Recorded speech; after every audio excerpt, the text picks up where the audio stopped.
সুবহানাল্লাহি বিহামদি। ওয়া আশাদ্দুহুম ফি আমরিল্লাহি উমর, আল্লাহর দ্বীন বাস্তবায়নে সবচেয়ে কঠোর ছিলেন ওমর রাদিয়াল্লাহু তাআলা আনহু।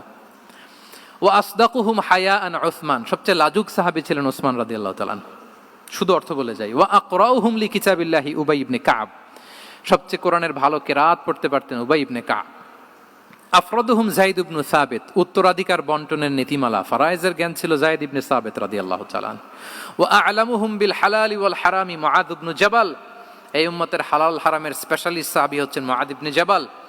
আলা ওয়া ইন্না লিকুল্লি উম্মাতিন আমিনান ওয়া আমিনা হাযিহিল উম্মাহ আবু উবাইদা ইবনুল জাররাহ, সব উম্মতের একজন বিশ্বস্ত লোক থাকে, এই উম্মতের সবচাইতে বিশ্বস্ত লোক হচ্ছে আবু উবাইদা ইবনুল জাররাহ। দেখেন, 8 জন সাহাবীর 8টা গুণের কথা বললেন। আচ্ছা, রাসূল সাল্লাল্লাহু আলাইহি ওয়াসাল্লাম যখন সাহাবীদের প্রশংসা করেছেন, ওই সাহাবীদের কেমন লেগেছে বলেন তো? ফিলিংসটা ভালো লেগেছে না?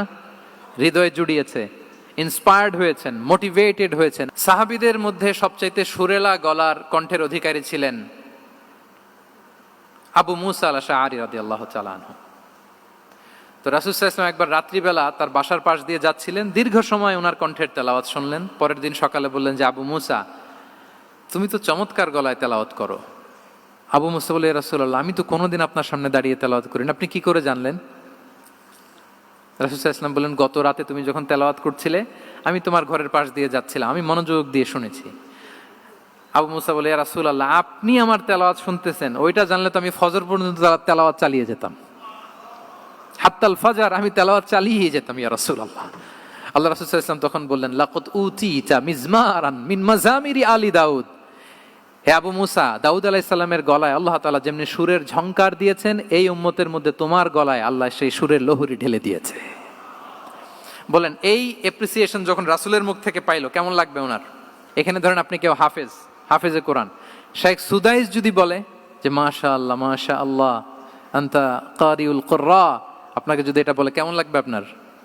হ্যাঁ, সারা দুনিয়া তো এটা বলে বেড়াবেন যে শেখ সুদাইস আমার রেসিটেশনের প্রশংসা করেছে, খাবার ইমাম আমার প্রশংসা অ্যাপ্রিসিয়েট করেছে। আর স্বয়ং রাসূলুল্লাহ সাল্লাল্লাহু আলাইহি ওয়াসাল্লাম যখন বলে তোমার গলায় আল্লাহ সুরের ঝংকার ঢেলে দিয়েছে, তখন ওনার কেমন লেগেছে? এজন্য আপনার ছেলে মেয়ে, স্ত্রী, বন্ধু, আপনার সার্কেলের কেউ কোনো ভালো কাজ করলে কৃপণতা করবেন না, অ্যাপ্রিসিয়েট করুন।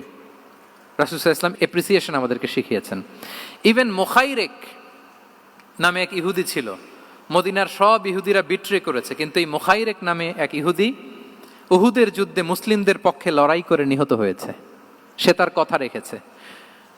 মুসলিম সাহাবীদের শহীদদের লাশের সাথে যখন এই ইহুদি তার লাশও আনা হলো, রাসূল